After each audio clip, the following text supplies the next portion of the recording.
আলহামদুলিল্লাহ রাব্বিল আলামিন ওয়াসসালাতু ওয়াসসালামু আলা আশরাফিল আমবিয়া ওয়াল মুরসালিন। সম্মানিত দর্শক শ্রোতা, যে যেখান থেকে দেখছেন সকলকে জানাই ধন্যবাদ, মোবারকবাদ। আমি আপনাদের সামনে আজকে এসেছি একটি প্রশ্ন নিয়ে, সেটি হলো কবরের উপর ফুল কিংবা খেজুরের ডালি দেওয়া কতটুকু শরীয়ত সম্মত এই বিষয়ে। কোনো ব্যক্তি, কোনো ইমানদার মুমিন মুসলমান মারা গেলে তার কবরের উপরে ফুল কিংবা খেজুরের ডাল অথবা অন্যান্য কোনো গাছের ডাল দেওয়া জায়েজ কি না, এটা ইসলামী শরীয়তের মধ্যে বৈধ। কিভাবে?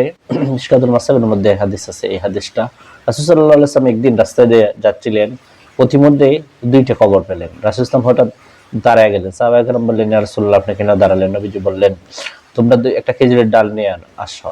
সাহাবায়ে কেরাম একটা খেজুরের ডাল নিয়ে আসলেন। রাসূল সাল্লাল্লাহু আলাইহি ওয়াসাল্লাম এই খেজুরের ডালকে ভেঙ্গে দুই টুকরা করলেন, দুই টুকরা করে দুই কবরের মধ্যে গেঁথে দিলেন এবং বললেন, এই দুই কবরের মধ্যে আযাব হচ্ছিল যতক্ষণ এই দুইটি খেজুরের ডাল জীবিত থাকবে ততক্ষণ পর্যন্ত, তরতাজা থাকবে ততক্ষণ পর্যন্ত এই কবরে আযাব হালকা হয়ে যাবে।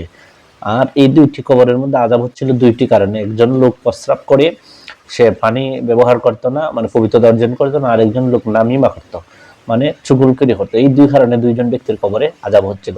নবীজি একটা খেজুরের ডাল নিয়ে সেটাকে দুই টুকরা করে দুই কবরে গেঁথে দিয়েছিলেন এবং বলছিলেন, এই যতক্ষণ পর্যন্ত এই খেজুরের ডালগুলা তরুতাজা থাকবে ততক্ষণ পর্যন্ত এই কবরে গুলাতে আযাব হবে না।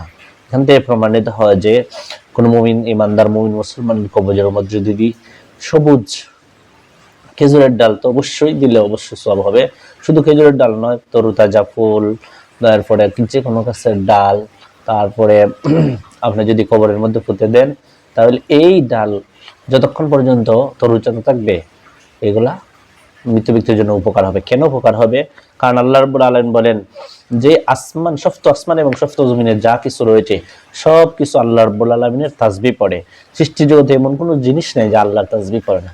সুতরাং আপনি কবরের, ইমানদার মুমিন মুসলমান কবরে যখন আপনি কিছু গাছের ডাল, খেজুর গাছের ডাল হোক, অন্য কোনো গাছের ডাল হোক, অথবা তরুতাজা ফুল হোক আপনি দিবেন, তখন ওইগুলা যে তাসবিহ পড়বে, এই তাসবিহ পড়ার কারণে ইমানদারের যদি গুনাহ থাকে, গুনাহ মাফ হয়ে যাবে, কবরের শান্তি পাবে। আর যদি ইমানদার কবরবাসী যদি শান্তিতে থাকে, তাহলে তার মর্যাদা আরো বৃদ্ধি পাবে। তাহলে আমরা এখান থেকে বুঝতে পারলাম যে কবরের মধ্যে আপনার কি খেজুরের ডাল বা ফুল এগুলা দেওয়া, তরুতাজা খেজুরের ডাল ফুল এগুলা দেওয়া জায়েজ আছে। এটা ইসলামী শরীয়ত সম্মত। আসলে আমরা সকলে আমল করার চেষ্টা করি। আসসালামু আলাইকুম ওয়া রাহমাতুল্লাহি ওয়া বারাকাতুহু।